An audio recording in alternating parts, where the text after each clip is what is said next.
중국에 대해서 경기 반등이 언제냐, 시진핑의 어떤 경기 부양책 언제냐, 이런 여러 가지 요소를 얘기하자면 당장은 아닐 수 있겠지만 사실은 그런 것을 차치하고 긴 흐름에서 본다면 광물 자원에 대한 독립성이 상당히 크고 자급자족이 가능한 국가들에 대한 포트폴리오도 굉장히 좀 집중해 볼 필요가 있다. 이런.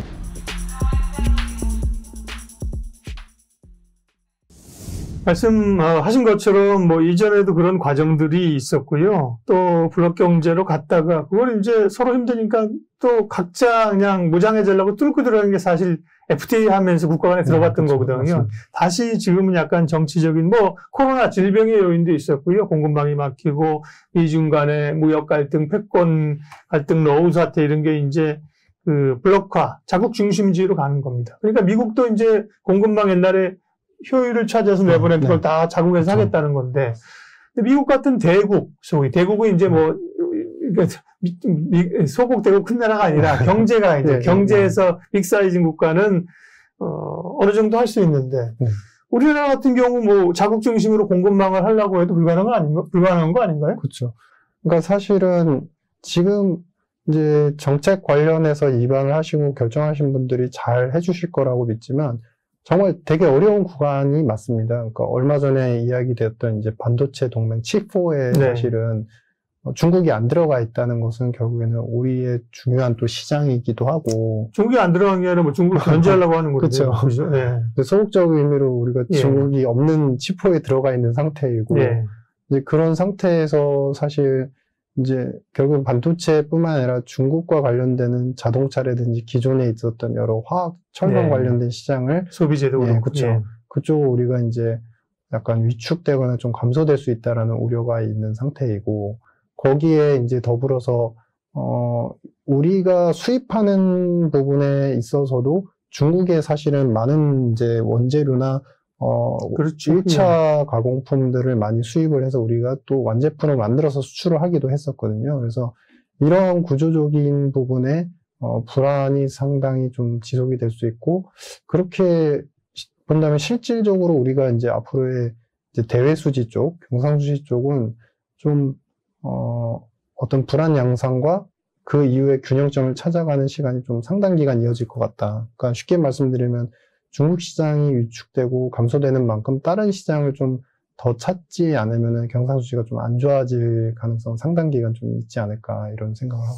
이미 우리가 뭐 최대 수출국이 사실 미국에서 중국으로 바뀐 상황인데 그렇죠. 그렇게 경제 구조가 좀 돼 있는 상황인데 그렇죠. 거기에 균열이 가게 돼 있는 상황입니다.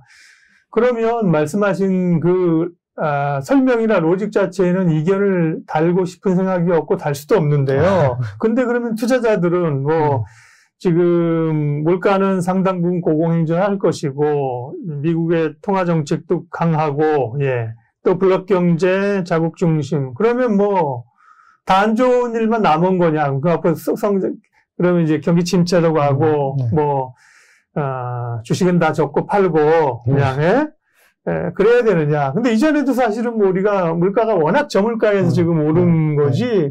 뭐 박사님이나 뭐 우리 잘할 때 뭐 물가 뭐 이런 또 사실은 블록화 예전에도 있었었잖아요. 투자자 입장에서는 그럼 지금 이런 변화들을 당장 뭐 중간선거 전까지 사고 파느냐 이런 게 문제가 아니라 조금 긴 흐름으로 봤을 때 투자자들은 그럼 어떻게 대응을 해야 돼요? 그럼 사실 이 두 가지 패러다임이 있는데 첫 번째는 큰 변화가 블록화가 공고해진다가 있고 지금까지 말씀드린 두 번째 포인트는 물가가 수치는 떨어질지언정 내용상 질적으로 본 물가가 굉장히 높은 상황에서 찐득찐득하게 계속 이어질 거다. 그러면 두 가지를 생각해 볼 수 있습니다. 긴 흐름에서 첫 번째, 이 블록이 지속이 되는 구간에 지금 현재 EU만 놓고 보더라도 이미 우리나라 이제 무기 관련되는 수출들이 상당히 빠르게 진행이 되고 있는데 이 블록이 형성이 되면 외교적, 안보적, 지경학 리스크가 커지기 때문에 향후 5년 이상, 최소 5년 이상 국방 관련된 예산들, 무기 관련된 예산들이 각국 정부가 더 커질 수밖에 없습니다. 지금 EU 같은 경우에도 국방비 예산 지출이 이제 GDP의 한 1.5% 정도밖에 안 되는데 이거를 최소 2% 이상은 늘려야 된다, 증액을 해야 된다라는 각자 도생이니까 네, 그렇죠. 그런 상태거든요.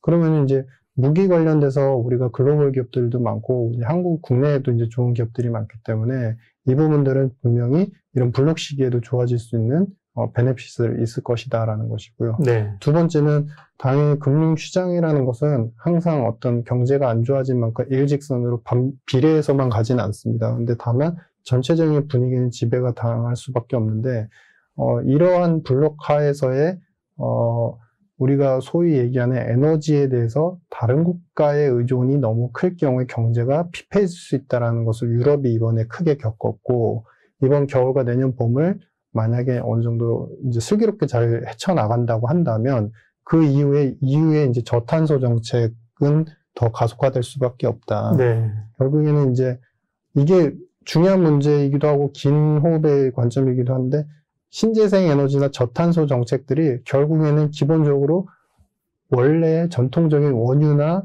이제 석유라든지 그런 이제 전통 에너지를 가지고서 전환을 완벽하게 해놔야 사실은 신재생 에너지 체계가 완성이 되거든요. 예, 그래서 예. 지금 이제 결국에는 원유라든지 기존 전통 에너지를 가지고 이 부분이 어느 정도 자급자족이나 외부에서 이제 그 여력이 어느 정도 공급망을 좀 확보를 해준다, 여유가 생겼다라고 한다면 그들은 분명히 신재생 정책을 또 가속화할 겁니다. 그래서 저탄소와 관련되는 정책 기업들, 그 직접적인 기업들에 대해서 사실은 탄소 감축 관련되는 그 여러 가지 그 기술을 갖고 있는 기업들도 많거든요. 그래서 그러한 부분에 대한 저탄소 정책 기업, 관련 기업들을 좀 크게 보시는 것도 굉장히 좋을 것 같다. 뭐 이런 생각. 두 가지 큰 이제 결론적으로 두 가지 마무리를 하면서 이제 전 세계의 탈세계와 블록화 관련해서는 각자 도생을 위한 국방비 증가나 정신 차리고 나면 신재생 쪽에 대한 그렇죠. 더 강화할 수 있고, 그 다음에 블록화하고 고물가 있잖아요. 맞습니다. 물가 관련해서는 전반적으로 물론 부담스럽지만 네. 거기에 또 수혜를 보는 기업이나 이런 섹터를 찾아야 되는 건가요? 그러니까 결국은 그거는 이제 기업보다도 국가로 집중할 수밖에 없습니다. 그러니까 예. 뭐냐면 결국엔 이런 고물가에서 자유로울 수 있는, 상대적으로 자유로울 수 있는 국가가 결국에는 중국이 될 수도 있고, 네. 이제 원재료와 관련된 희귀 광물을 갖고 있는 국가들에 대해서 오히려 과거 대비한 경제에 대한 평가도 더 좋아질 수밖에 없거든요. 그래서 물론 이제 중국에 대해서 경기 반등이 언제냐, 시진핑의 어떤 경기 부양책 언제냐, 이런 여러 가지 요소를 얘기하자면 당장은 아닐 수 있겠지만 사실은 그런 것을 차치하고 긴 흐름에서 본다면 광물 자원에 대한 독립성이 상당히 크고 자급자족이 가능한 국가들에 대한 포트폴리오도 굉장히 좀 집중해 볼 필요가 있다, 이런 생각입니다. 네. 그래서 요즘 인도 얘기 많이 하는 겁니다. 그렇죠? 네, 그런 뭐 인구 구조적인 역량과 맞습니다. 함께 네. 아까처럼 뭐 실속을 챙길 수 있는 어디 줄 안 서도 좀 맞습니다. 되는데 네. 그런 얘기, 인도 얘기도 많이 했습니다. 예. 사실은 전반적인 지금 글로벌 환경이나 정책들이 사실 안 좋지 않습니까? 네. 그래서 그 팩트 체크하다 보니까 앞에는 좀 우울했는데 마지막도 사실은 힘들었는데 그래도 항상 그 돌파구는 있다. 그렇죠. 그리고 뚫고 나가야죠, 네, 뭐죠? 네, 국가든 맞습니다. 기업이든 네, 네. 개인이든 그죠? 맞습니다. 돌파구로서 나타나는 현상들에 어떻게 대응할 것이냐에 관한 얘기를 마지막에 해주셔서 마무리가 잘 됐습니다. 네, 오늘 주식 라이브 쇼는 최근에 우리를 둘러싸고 있는 경제, 그 다음에 금융, 그 다음에 글로벌 지정학적, 정치학적 영향까지 점검하면서 전략 세워봤습니다. KB금융지주 이코노미스트 유신익 박사님 함께해 주셨습니다. 고맙습니다. 네, 감사합니다. 감사합니다.